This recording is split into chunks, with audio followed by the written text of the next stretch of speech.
Bonjour à tout le monde. Je voulais vous parler de la transpiration par rapport à ces fortes chaleurs estivales. Alors, on est d'accord, on entend bien ce message, il faut boire de l'eau, boire plus d'eau, etc. Je transpire, donc je dois boire régulièrement. Ça c'est bon, pour ce message il est très clair, il est très important, mais tout le monde le dit, tout le monde l'entend, tout le monde ne le fait pas, mais il est important. Par contre, le petit message complémentaire qu'on n'entend pas assez, je trouve, à partir du moment où je transpire plus que d'habitude, c'est-à-dire, je vais être au soleil avec des grosses chaleurs parce que l'activité obligatoire au soleil, par un travail, par une activité je sais pas, de manutention ou autre. Ou alors, je vais faire du sport avec ces chaleurs. L'été, c'est assez compliqué, mais voilà, on arrive des fois à faire un peu de sport quand même. Donc, dans ces cas-là, je vais forcément transpirer beaucoup plus.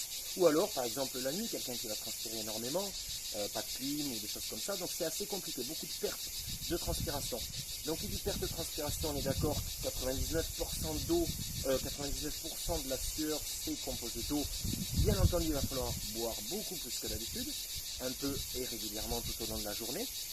Par contre, il y a des pertes qu'on ne va pas compenser avec l'eau. Dans la transpiration, vous avez aussi, vous allez évacuer, quand vous allez transpirer plus, vous allez évacuer des minéraux, des minéraux, donc par exemple du magnésium, vous allez évacuer du potassium, du sodium, du calcium, mais aussi des oligo-éléments, du zinc, du fer, du cuivre, des choses comme ça.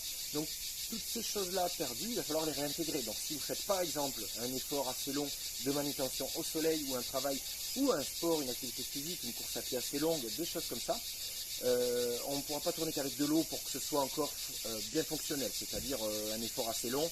À un moment donné, je risque d'avoir des crampes, le système nerveux va moins bien fonctionner, la contraction musculaire va moins bien fonctionner. Donc clairement, il va falloir, en plus de l'eau à augmenter par rapport à d'habitude, il va falloir augmenter, par exemple, les fruits et les légumes. Les fruits et légumes, vous allez rajouter de l'eau en plus de la boisson. Et aussi, dedans, vous allez rajouter des vitamines et des minéraux, donc très intéressant dans ce cas-là.